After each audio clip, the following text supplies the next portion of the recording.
Hello అండి, welcome to our channel. ఈరోజు నేను మీకు మెంతికూర ఇంట్లోనే ఎలా పెంచుకోవాలో చూపిస్తున్నాను. అందరూ యూట్యూబ్లో చేస్తున్నారు కదండి, సో నేను కూడా ట్రై చేశాను. మన దగ్గర మట్టి మెంతులు ఉంటే చాలండి, మనం ఇంట్లోనే ఈజీగా పెంచుకోవచ్చు. మరి ఏమీ అవసరం లేదు, దీనికి చాలా ఈజీ. సో మనం ఇప్పుడు వీడియో స్టార్ట్ చేసేద్దాము. ముందుగా మనం మట్టిని ఒక కుండీలో కానీ ఇలా బకెట్లో కానీ తీసుకోవాలి. ఇప్పుడు మనం మెంతుల్ని తీసుకోవాలి. మెంతులకి క్వాంటిటీ అయితే సరిపోతుందండి. ఈ విధంగా మనం మెంతులిని అన్నిటినీ కూడా ఈ విధంగా మనం చల్లుకోవాలి.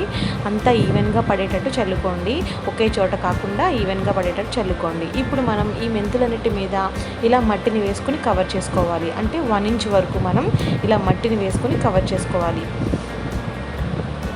ఇలా వేసుకుని మనం దీని మీద వాటర్ పోసుకోవాలి. అన్ని మెంతుల మీద కూడా ఈవెన్గా కవర్ అయ్యేటట్టుగా మీరు ఇలా వేసుకోండి. మీ దగ్గర సాఫ్ట్ మట్టి ఉంటే కనుక పైన అది వేసుకుంటే ఇంకా మంచిది. నా దగ్గర కొంచెం గరుగ్గా ఉంది. ఇప్పుడు నేను థమ్స్అప్ బాటిల్కి ఇలా చిల్లులు పెట్టుకుని వాటర్ని ఈ విధంగా చల్లుకుంటున్నాను. మీరు మగ్గుతో వేసుకున్నట్లయితే మెంతులు చిన్నగా ఉంటాయి కాబట్టి అవి చెదిరిపోతాయండి. సో మనం ఈ విధంగా వాటర్ బాటిల్కి ఇలాగ చిల్లులు పెట్టుకుని ఈ విధంగా మనం వాటర్ అంతా చల్లేసుకోవాలి. అలా మనం వదిలేసుకోవడమే. మనం నెక్స్ట్ డే చూద్దాం ఇప్పుడు ఎలా ఉందో. సో నాకు నెక్స్ట్ డే ఇలాగా కొంచెం మెంతులు మొలకలు రావడం స్టార్ట్ అయిందండి, కనిపిస్తుంది కదా చివరిన. సో నాకు ఇక్కడ మెంతులు కూడా చెదిరిపోయినాయండి. పిచ్చుకలైనా లాగుండాలి, వర్షానికైనా చెదురుండాలి. సో మనం ఇప్పుడు మట్టిని పోసుకుందాం. మనకి కొన్ని చోట్ల మొలకలు రావడం స్టార్ట్ అయింది కదండి, అలా కాకుండా కనమ మెంతులు చూడండి కొంచెం చెదిరినట్టుగా ఉన్నాయి. ఆ ప్లేస్లో ఈ విధంగా మట్టితో కవర్ చేసేసుకోండి. ఇక్కడ నాకు బాగా వర్షం రావడం వల్ల అయ్యి ఉండొచ్చు, ఆ రోజు చాలా వర్షం పడిందండి ఎక్కువగా. సో దానివల్ల వాటర్ వల్ల చెదిరిపోయి ఉండొచ్చు మనకి. ఇప్పుడు దీన్ని సేమ్ ఫస్ట్ రోజు లాగే ఇలా కవర్ చేసేసుకోవాలి. ఇది వచ్చేసి మనకి డే 3 చూసారు కదా, గ్రీనిష్గా మనకి చక్కగా మొలకలు అయితే మొలిచిపోయినాయి. ఈ విధంగా ఎంత మంచి గ్రీన్ కలర్ వచ్చిందో. వీటిని ఇప్పుడు మనం వాటర్తో కొద్దిగా వేసుకుంటే సరిపోద్ది. ఇది ఆల్రెడీ తడిగా ఉందండి, సో నేను కొద్దిగా వాటర్ వేసుకుంటున్నాను, ఎక్కువ వేసుకోవట్లేదు. ఇది వచ్చేసి డే 5 అండి. మనకి మొక్కలు అయితే పూర్తిగా మొలిచిపోయినాయి ఈ విధంగా. డే 4 ఇంకా నేను వదిలేశాను, ఇంకా వాటిని ఇంకేం పట్టించుకోలేదు. ఇంకా డే 5 అయితే మనకి చక్కగా మొక్కలు అయితే ఈ విధంగా వచ్చేసినాయి అన్నీ కూడా.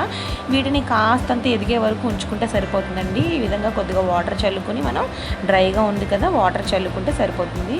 వీటిని ఎదిగేంత వరకు మనం వెయిట్ చేద్దాం. ఇప్పుడు నాకు ఇంకా ఇది ఒక వారం పైనేనండి, అంటే వారంకి ఇంకొక 2 రోజులు ఎక్స్ట్రా అనమాట.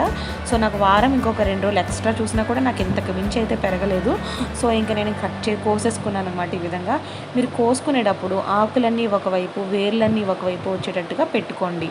అలా పెట్టుకున్నట్లయితే మీరు వేరు భాగాన్ని కట్ చేసుకోవడానికి అంటే ఈజీగా ఉంటుందన్నమాట. ఎందుకంటే ఇవి చాలా పల్చగా ఉంటాయి. మీరు ఏమాత్రం పట్టుకున్నా ఆకులు మనకి నలిగిపోతాయి. సో మొక్కలు చాలా పల్చగా ఉన్నాయి కాబట్టి మీరు కోసుకునేటప్పుడు అన్నీ ఒకవైపుగా పెట్టుకునేటట్టుగా కోసుకోండి.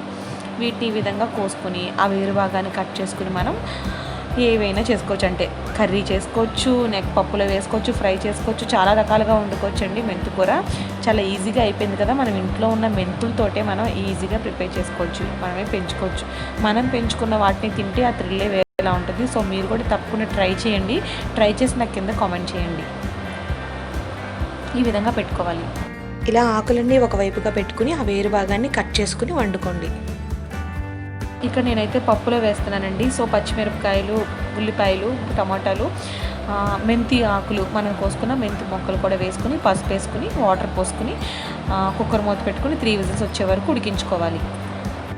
ఇప్పుడు ఉడికిన పప్పుని ఆ తాలింపులు యాడ్ చేసుకోవడమే. చాలా ఈజీగా మనం ఇంట్లోనే పెంచుకున్న మెంతి మొక్కలతో మనం కర్రీ వండుకున్నామండి. సో మీరు కూడా ట్రై చేయండి తప్పకుండా, అస్సలు మర్చిపోద్దు. అంతేనండి, మీరు కూడా ట్రై చేసి నాకు కింద కామెంట్ సెక్షన్లో కామెంట్ చేయండి. 0 investment with lots of vitamins. మీకు కనుక ఈ వీడియో నచ్చినట్లయితే ప్లీజ్ నా ఛానల్ని సబ్స్క్రైబ్ చేసుకోండి. అండ్ వీడియోకి లైక్ ఇవ్వడం మాత్రం అసలు మర్చిపోకండి. నెక్స్ట్ వీడియోతో మళ్ళీ కలుస్తాను. Bye bye.